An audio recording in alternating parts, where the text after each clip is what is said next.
Welcome to this afternoon session. I'm Sewell Chan, and I'm the executive editor of the Columbia Journalism Review. And this is a panel on staying the course and doing journalism in tough times. And we're joined by a fantastic panel of journalism leaders today, some of the top editors from across the country. Let me introduce them. To my immediate left is Carolyn Ryan, managing editor of the New York Times.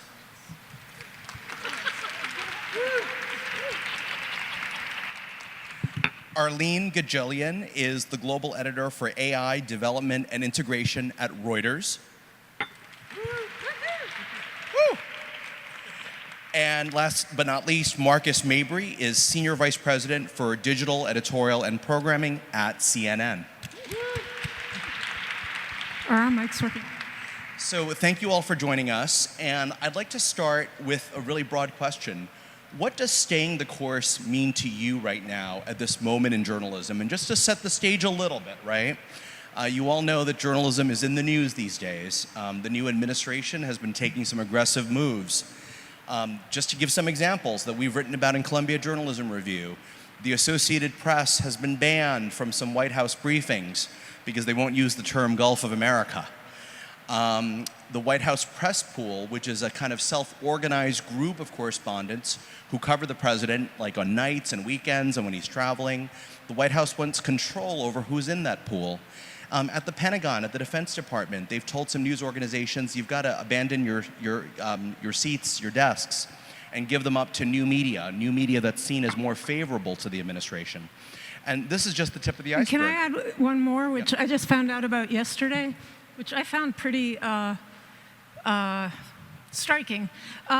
So the White House press secretary has told us that they will no longer respond to reporters' questions if the reporter has their pronouns in their email signature.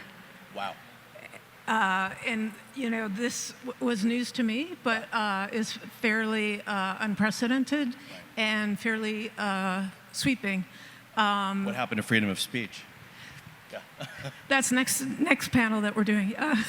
Well, so let's open it up, Carolyn. I mean, these are pretty, in many ways, unprecedented. I hate to always use that term. There's always some kind of precedent. Yes. But these do feel unprecedented in modern times. What does staying the course mean for you and for the journalists you lead? So it's a great question. I oversee with another editor, about 2,000 journalists around the world. And I had the great benefit in my career of working with Sewell Chan. But I'll get to that later. But he's amazing. But here's the thing.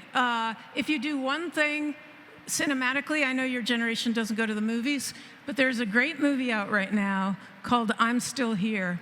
And it's about the Brazilian dictatorship and a woman whose husband is disappeared and her fight to get the truth. And what that movie told me, it's incredibly moving. She fights for close to 3 decades, is that there is beauty and power in truth. And that's a very important thing to remember right now when there is such an avalanche of news and such an attempt by the administration to what they call flood the zone. Let me give you a couple statistics. Since the inauguration, which you can probably remember, we have published 2,000 stories on the Trump administration. That is equal to 1 story every 30 minutes. And it's everything from, changing the U.S. role in the world to Bobby Kennedy having unusual methods for responding to a measles outbreak. And what we have done is really double down.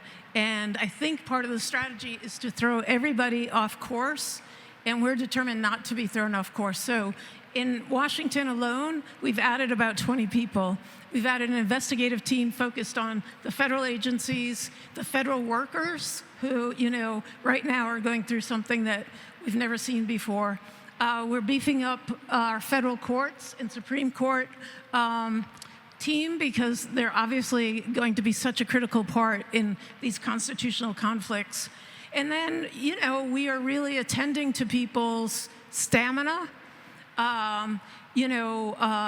adding more resources so that not everybody is on the hook for their beat 24 hours a day. I had the unenviable assignment of trying to convince one of our especially prominent reporters that they had to take a week off. And they said, work is my therapy. This is what I do.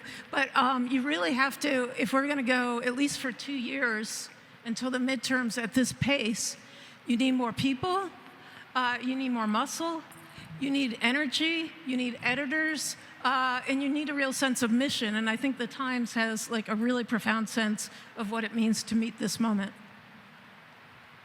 Thank you. Wonderful. Thank you, Carolyn. That's worth Wonderful. applause. Give her a hand, please. Let's get. I think that's absolutely right. Reuters, for those of you who don't know, is a 175-year-old organization. And as such, we've got a lot of experience covering governments that are hostile to freedom of the press in every corner of the world. And I think one of the things that we rely on is our trust principles, which was a set of trust principles that you can find at the end of every Reuters story on Reuters.com. You can check them out. But they basically are our guiding principles on how we practice journalism. Coupling that with comments and a memo that Steve Adler, our former editor-in-chief, actually published in 2016 during the first Trump administration. During the first, oh wow, that's a lot louder. But put it closer, yeah. Yeah, during the first Trump administration, Stephen Adler had published an internal memo that actually went a bit viral.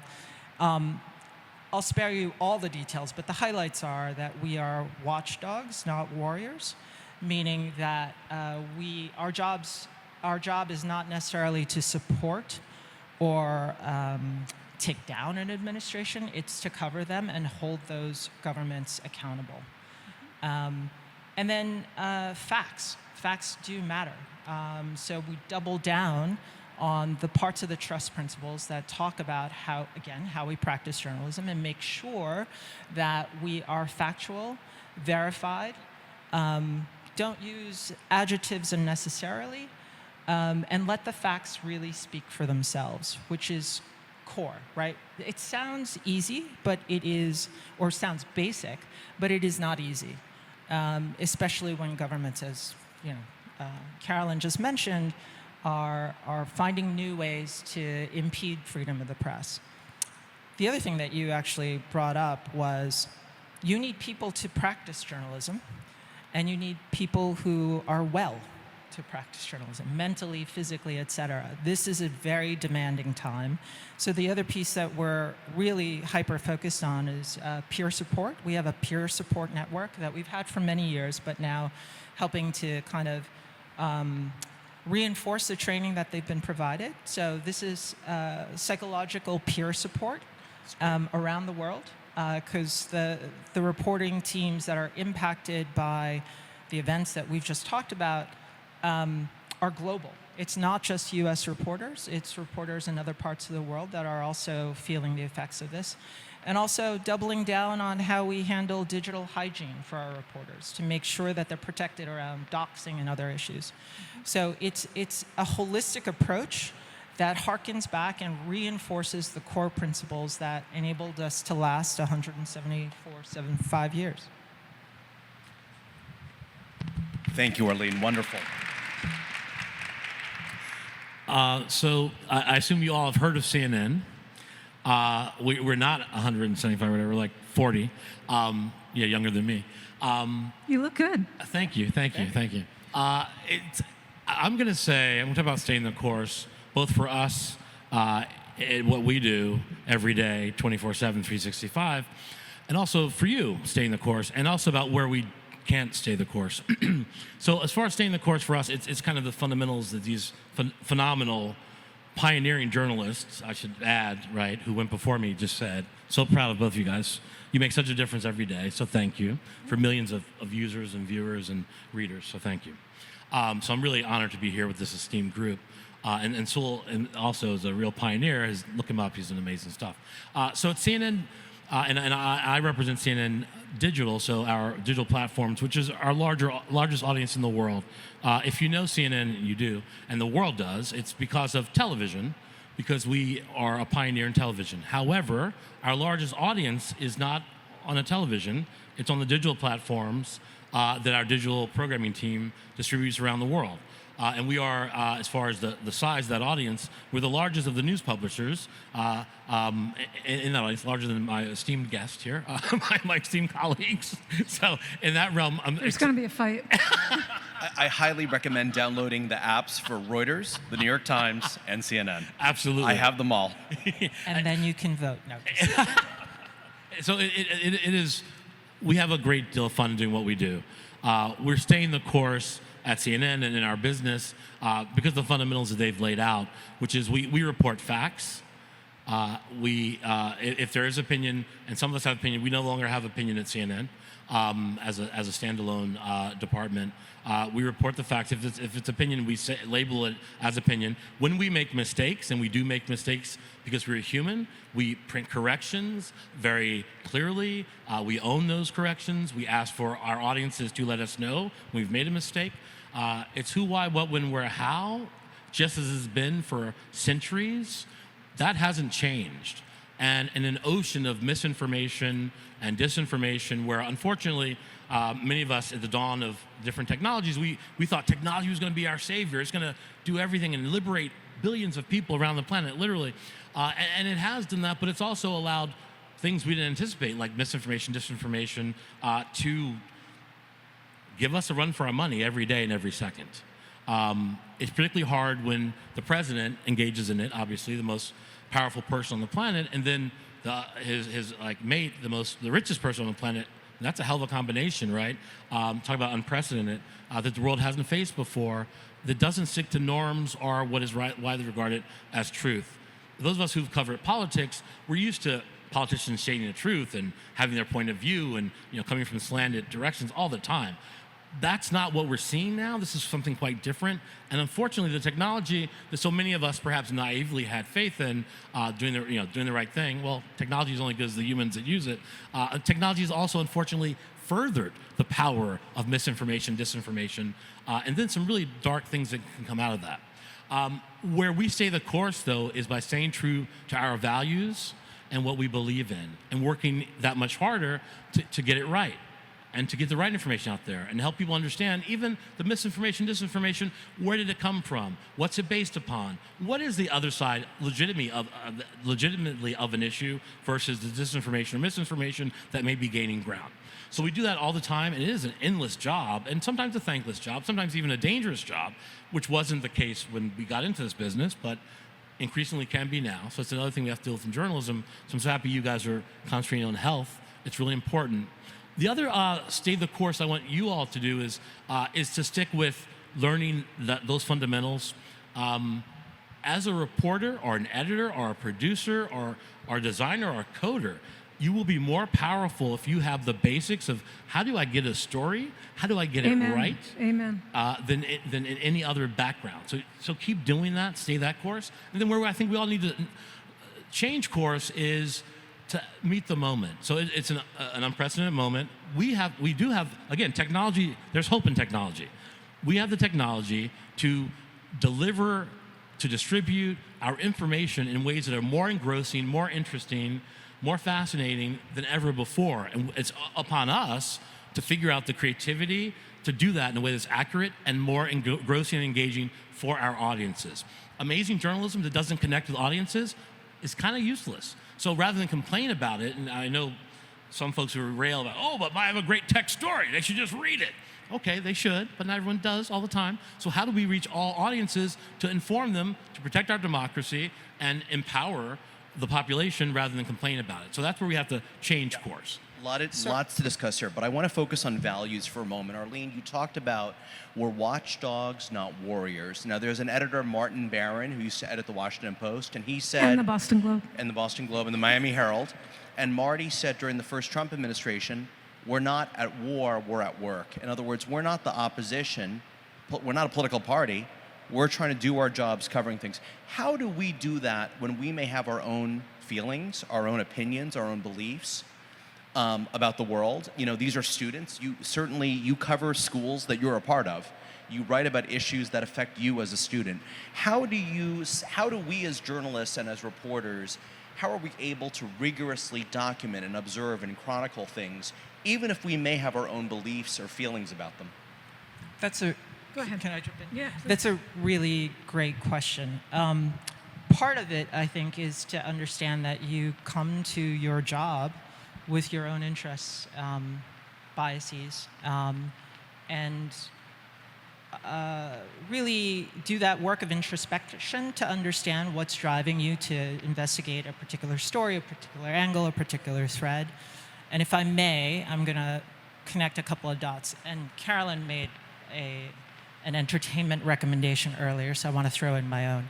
For those of you who are not from New York and those of you who are, try to get a ticket to Good Night and Good Luck, which features George Clooney on Broadway, which is a play about a moment in time where Edward R. Murrow, who's a famous CBS reporter, broadcaster, did a series of pieces looking at Joe McCarthy and McCarthyism and that scare, the Red Scare. It's a fabulous piece of work, and I mention it partly because it speaks to a tradition, and you will see in that play and in the journalists that play portrays that they all have histories. They all have personal experiences. Some of them were married to people who were part of the Communist Party, and how does that affect them? And should they be ashamed of those relationships? And do they understand how it may impact their work and how it doesn't? And not let them be stopped or intimidated from still pursuing the truth of the story that they're most interested and focused on. Yeah, that's really well said. I mean, the way I think about it, we have this amazing young reporter in our science department, and she has a PhD in I want to say astronomy and physics or so. It's just something like that. And she's just big brain person. And the way I try to teach people about journalism is you need to be essentially, it's like a scientific method. You have to go in with an open mind and go where the facts are. And it's not about your opinions or your hunch on where it's going to go. It's really your loyalty is only to the facts, just as a scientist is only to what they can prove in a lab. The data. Exactly, the data. And it's a discipline that you have to learn to practice. I started out covering small communities, and you just have to get accustomed of knowing where the boundaries are, and also just being really zealous about finding out the truth. And that has its own sense of mission. And it's very different from being an advocate or an activist, but it's also, as Arlene said, like a cherished tradition in our democracy. Yeah, all exactly right. And I love Arlene talking about self-examination. You really can't be a good journalist, I don't think, and be really objective if you don't check for your own biases, because we all have them. We all have lives, and so if you're like, oh no, I don't have any, I don't have to check for any, then that means you're really not doing your job because you don't even know what they are. You need to identify them yourselves, and I used to love to kind of try to check them. Things I'm sure this is right. Well, let me try to prove it wrong in my reporting. And that's just a really fun exercise to do. So usually only a small fraction of those who work on high school papers, as many of us did, I did, actually become professional journalists. But what's so exciting about you all being here is that by doing high school journalism, you're allies for truth. You're allies for our democracy. You care about facts, you care about getting information, and you're involved in the communities that you're part of. And so my question is, how do we stay the course when sometimes it seems like facts and truth themselves have come into question?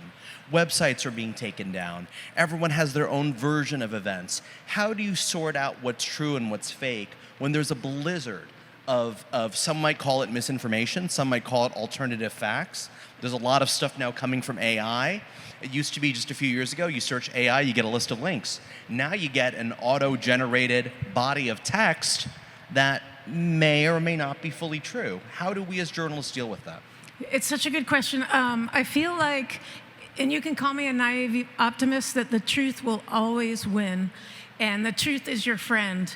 And in times like this, it might seem very obscure, very blurry. I was watching I do things other than watch movies, but I was watching this documentary on South Africa recently, and it was about the Mau Mau rebellion and the British government, essentially the brutal way that they put down that rebellion and the torture of the protesters, etc.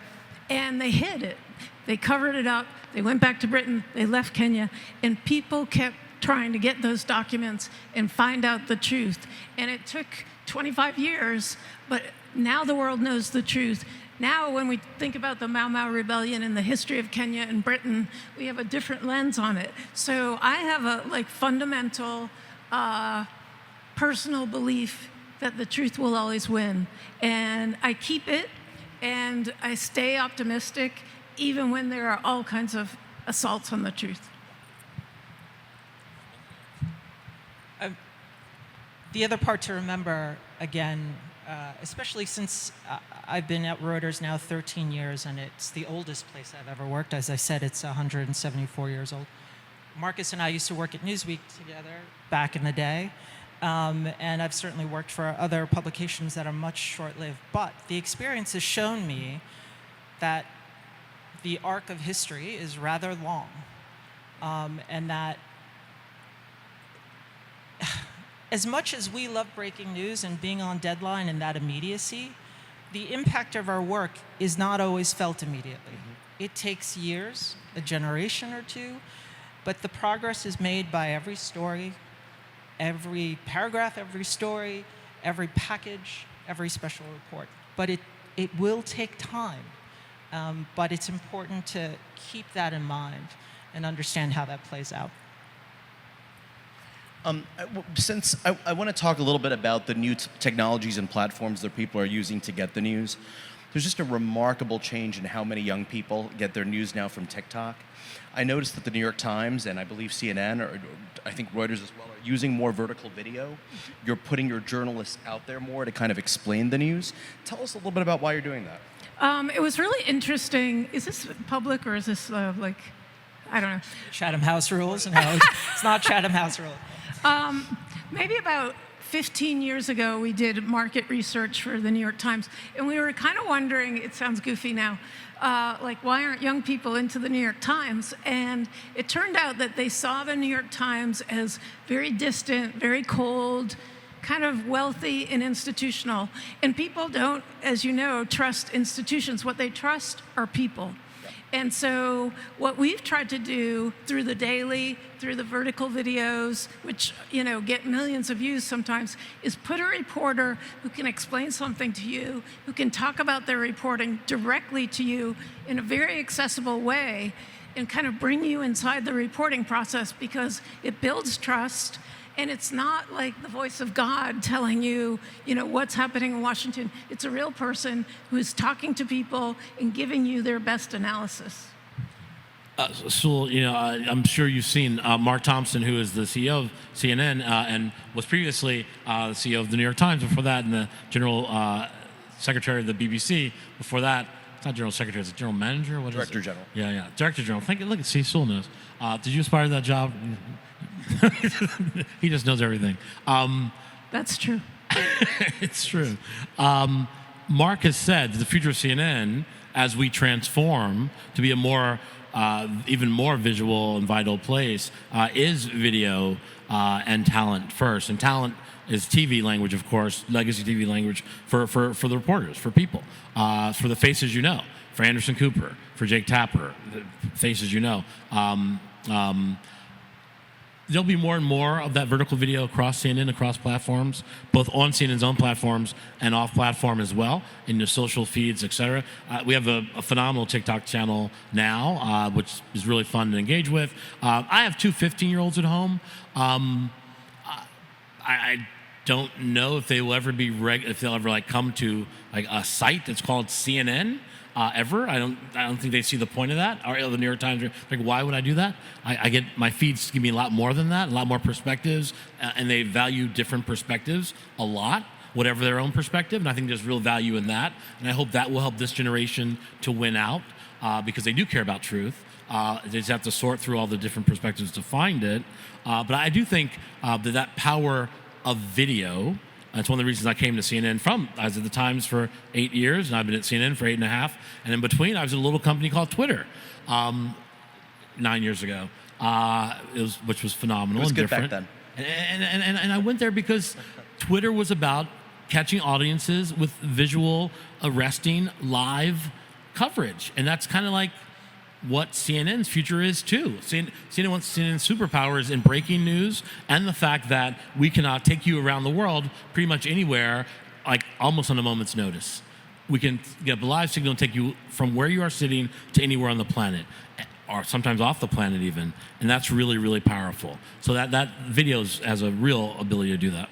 The other thing that we're getting into, and I'm wondering if any of you watch this. I'm a big sports fan, and so I never thought this would be part of my life, but now what's very popular is like a podcast, but it's on YouTube. So it's just like people like sitting there. It's not like good visuals, but it's somehow kind of irresistible. You can kind of have it on the background and kind of come in and out. And one thing we found, like we did right after the election, Michael Barbaro hosted a roundtable just on the election results. And it's another way of reaching people where they are, which was YouTube. So we put that on our site, but we also put it on YouTube. The answer to this very good question for us is much more complicated, because Reuters is not the typical news organization. In the news ecosystem, we're a bit different. Like, both you guys are clients of ours. And so you use our product, our news, as source material for your own report. Sometimes, some of you use it also, as white-labeled content. But just to be clear about that, Reuters, and if I'm getting this right, Reuters and Associated Press capture a lot of the world's video that then news companies, including CNN and New York Times, draw from that video and audio that's often captured in the field by Reuters and AP. Is that right? That's 100% right. And the thing about us is Reuters.com and our digital properties, whether that be our 60 million followers across our various social handles, that's a very new world to an old organization like ours, right? Our business is based on serving our agency or media clients and financial news clients. We have this partnership with the London Stock Exchange. So we're also providing financial news and data to them. So what we're doing in the social space and the consumer-facing piece is really new. And it's funny to be in the position where we're watching organizations like CNN and the New York Times and others be kind of on the vanguard and playing catch-up. So what you'll see with us is that we have a much smaller digital team relative to our actual audience, right? There's the stock quote is that there are more than 1 billion eyeballs looking at what Reuters produces in any given day around the world. But very few of them are in this room. Is it 1 billion? Okay. 1 billion as in everybody has 2 eyeballs? Okay. Yeah. I knew you were going to ask that. As soon as it came out of my mouth, I was going to get fact-checked. And yes, it really should be 2 billion eyeballs. Thank you. Not 1 billion eyeballs. I should say 1 billion One per pairs eyeball. of 1 billion pairs of eyeballs. So Most of it not on Reuters platforms, probably. absolutely not on Reuters platforms. But part of what we've learned in this process, because before I was working on AI initiatives, I was the digital news director. So I was responsible for the relaunch of Reuters.com and our apps and our social media teams, et cetera. One of the things that we did was look at the landscape and realize that for us, we have to view the audience in a slightly different way. It's both reaching them where they are, but also understanding that the people who see us on TikTok will eventually migrate off TikTok into another platform, and eventually you'll be on LinkedIn, and eventually you'll be a subscriber, and it is a progression of time. And how we engage you early on and build that relationship of trust and frequency is really important to our long-term success and to our trust, right? And how you, as potential leaders of newsrooms, may be a client of ours going forward. So it is a real life cycle, and being part of that ecosystem makes us be much more creative in how we're reaching you at every stage. That's super helpful. So I'd like to ask a couple more questions, and I really wanted to open it up to the students. So please get your questions ready. Start getting them ready. I just observed and noticed this. It was not part of the official program, that all four of us are members of the LGBT community. Isn't that What are the chances? Seriously.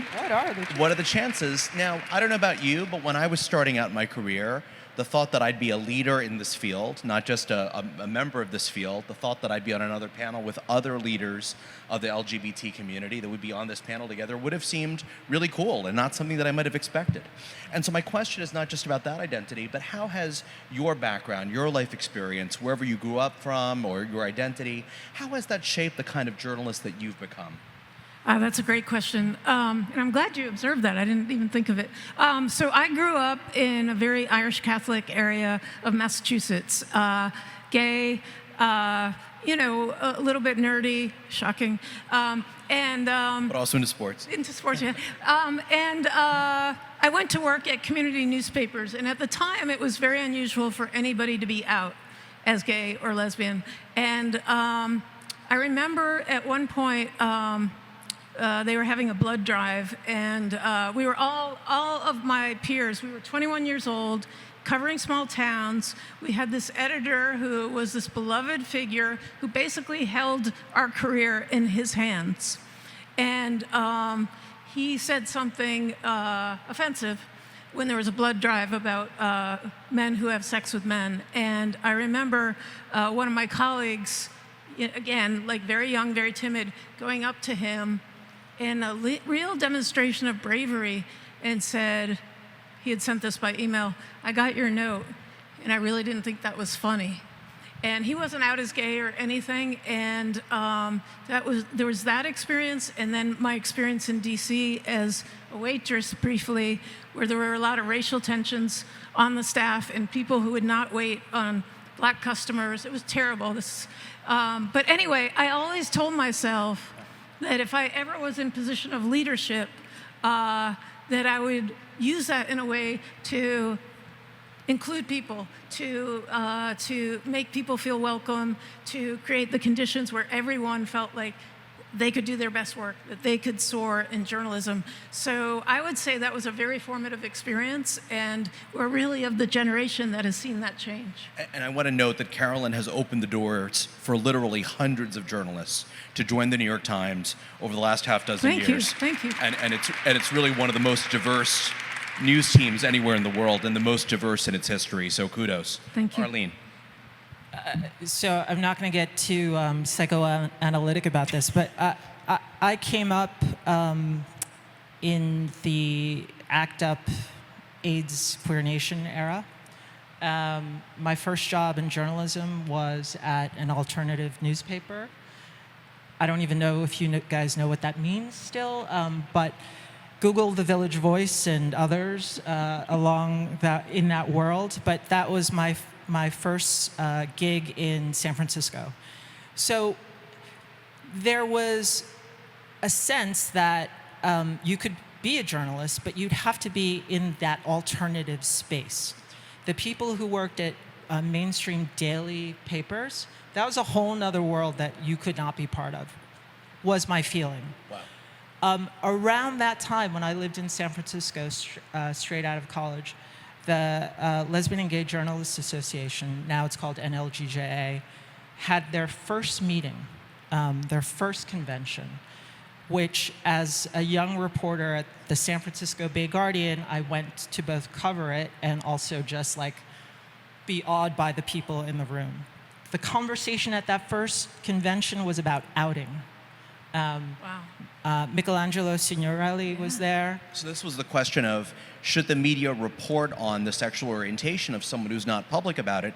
And in particular, should that happen if, for example, that person has taken a public position that's homophobic, for example? Yep. Because that would be, am I describing that right? There were Exactly a lot of right. congressmen at that time who would, rail about family values, vote against gay rights, And then privately, a lot of people in the community, the gay community, would know that that person was gay. So it was a big ethical debate about whether those people should be outed. Please continue. And it speaks to the points that we made earlier about self-introspection and going into a mainstream newsroom. There was a sense that like you could not cover this space or work as a mainstream journalist if you were part of this community or had covered or been embedded in this world. Crazy as that might sound. Like we can't be neutral if we can't be neutral. Right. Like you're too gay to be covering straight things. And it's laughable now, but I remember feeling like that was really true. Yep. And I avoided mainstream journalism job openings, even though I'd meet people, they'd say, "Hey, you should come talk to us." It freaked me the hell out, quite honestly. It changed. One summer, I had moved back to New York, skipping forward. I moved back to New York. I actually had gotten into the J School here, right across the yard. But I was interning at Newsweek that summer. Newsweek offered me a job and said, "Don't go to graduate school." Columbia is still upset about it, I'm sure. And I stayed at Newsweek. And it was the best decision I ever made. And I was riding on a high that summer until I was in the ladies' room. And, I'm not the girliest person in the world. And a woman in the bathroom said, "You're in the wrong bathroom, young man." And I was like, "Excuse me, what?" And so this debate about like who gets to go to what bathroom and misgendering is not new. This has been going on forever. Right. And it's very personal to me. And I said to her, out of reflex, because I'm from Queens, and I said, "I know where I am. Thank you." And I said it kind of with like a head bob, whatever. And she later apologized. It took her 2 weeks to apologize, but I would stare her down in the hallways because, I'm from Queens and that's what we do. Anyway, I could go on, but let me pause it there and just say, you have these personal experiences that make you feel like you should be locked out of entry, not be allowed at the table. But a lot of that is in your own head ultimately. And it's really being confident enough to push through those walls because there are enough doors that are going to slam in your face. Don't slam your own doors in your face. Yeah. So. Yeah. Really wise That's great advice. advice. Really wise advice. Thank you, Arlyn. So I am from Trenton, New Jersey, and I was raised by a single mom, and we were on and off public assistance. So I think really being from a poor background, and I think being black, and I said this to NABJ, the National Association of Black Journalists, has actually been a greater impediment in this profession than being gay.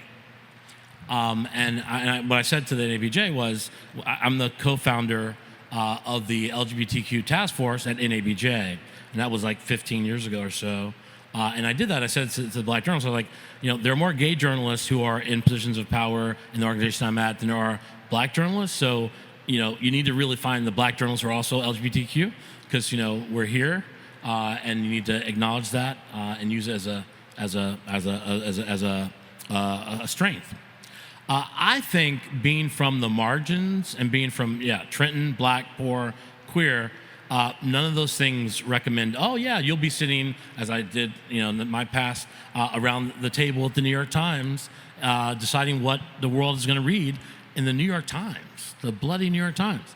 And I've gotten to do the same thing at CNN, and before that at Newsweek. That's incredibly important that we're at those tables, wherever you come from. You come from a rural place. There are not enough rural people from rural backgrounds, and I still think not enough poor people ever, always, whatever your race or ethnicity. We bring our experiences, just a different perspective on the world, to bear in all those conversations. What should we be covering? What stories are we missing? And one of the reasons we talk a lot about the industry being in crisis and losing audience on different platforms, part of the reason is audiences don't see themselves reflected in what we're giving them. So why should they come to us? So it's important to be as diverse. It's not I know diverse is literally a bad word. Administration, they're coming after private institutions that have diversity in their missions and in their work. They're literally coming at the United States federal government is coming after them. But the reason businesses in America have changed and been more diverse wasn't to like be good. Some of it was that, but it was mostly because of the bottom line. Your audiences are diverse. You want those audiences to be your customers. You want them to pay money for your services. So that diversity remains important, whatever the administration says, for however long it's here. The other thing is, I feel like being from the margins has been a great help to me as a journalist, to help me understand different perspectives. Yep. So like as a poor, queer black kid in like oftentimes elite, rich, white spaces, like when I went to boarding school on scholarship, those are New York Times or CNN or Newsweek. It's important to have another perspective. It helps me. I'm used to translating between cultures. I was a foreign correspondent for a decade, based in Europe and in Africa. That translating the world back to audiences around the rest of the world, that takes translation skills. Those of us who've moved between cultures, we know how to do that. That is a journalistic power. And so all those things are actually good for the places we work and good for us as journalists. Amazing. I'll give you one really quick example from this week. I think it was this week. There was a news story that Harvard University was going to waive tuition for people whose family income was less than $200,000. Yeah. And for a lot of America and places where we come from, $200,000 is A lot of money. yeah, that's what you aspire to. I mean, that is rich. And, you sit in these newsrooms and you want to make sure that you're in touch with people, who aren't just the affluent elite. Yeah, that's right. Okay, time for 2 questions. Raise your hands. Okay, yes, in the blue. Please stand up and shout. Thank you. While also, staying true to moral values that you hold important, or even that your publications hold important. Where's the line, You want to take it? Well, the policy I think she's specifically talking about was the Times' response. Actually, I hadn't heard it until you raised it. I mean, the first answer to your question is report it. I found out about this yesterday and asked our media desk to report it out. Where did this policy come from? How widespread is it? What is the rationale that they're offering? It really came up because a reporter who was covering a story came up against this policy. So a couple things, reveal it to the public. I was really struck in the story itself that a lot of readers really picked up on that and made their own judgments about what that says about press access. So I think part of what we need to do is make sure that we're explaining this to the public and make sure they understand how the Trump administration is approaching it.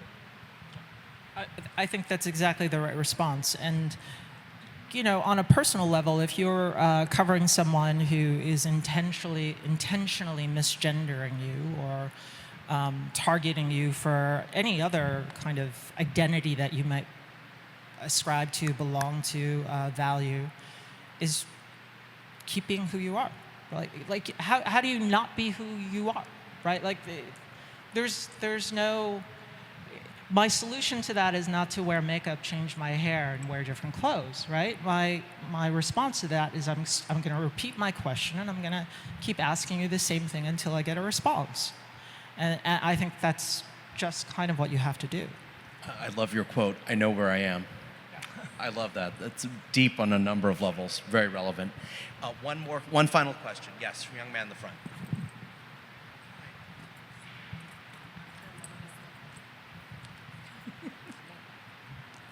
Hi, I'm from Monte Vista High School from California, and my question was, in publications like the Washington Post, owners are having increasing influence in the editorial stances of the papers. And I was wondering, one, is that a possibility in your own respective publications, and how you would remain independent, and how that structure between financial interests and responsibility as a factual reporting institution would work? It's a great question, and I'm really glad that you asked it. I mean, you've all read about what's happening, or hopefully you've read about what's happening in our industry with some other publications. The one thing I would say, we are owned essentially and controlled by a family, and they don't have government contracts. You know, they're not going to space. They are focused for more than a century on journalism, and it's the closest thing that they have. It's sort of their soul. And my publisher will sometimes say, we may not be the handsomest, we may not be the richest, but we are the people who care the most about journalism. So there's a lot to worry about right now. The one thing I don't worry about is the New York Times losing that sense of purpose or going the way of some of these other companies. The New York Times has a spine, it has an independent mission, and it has commitment. We've institutionalized that independence. As I mentioned, the trust principles before. Those were adopted around World War II because at the time we were a British-based company. Now we're part of a larger company called Thomson Reuters. But back then there was a danger that we would fall either prey or victim to government intervention into our reporting. So one, we adopted the trust principles. And then over decades, we then moved into this founder's share. So we created a special entity to ensure that Reuters would never fall into commercial hands that would try to impose editorial limitations or restrictions on us. That founder's share has the right to veto a sale to another parent company that might be commercially viable, but try to morph us into something else. So there are safeguards built into our corporate DNA to ensure that that's true. And I will also say that the trust principles don't just apply to the newsroom. They apply to our advertising team, our sales team, and our business teams. So. CNN is part of a massive global conglomerate called Warner Brothers Discovery, and we maintain our editorial independence by being separate from WBD, Warner Brothers Discovery, when it comes to any editorial decision. We don't hear from our boss or David Zasloff, our CEO of that company, ever. Marcus Mabry, Arlyn Gajilan, Carolyn Ryan, thanks so much for sharing your insights. Thank you, Sue. Thank you. Thanks.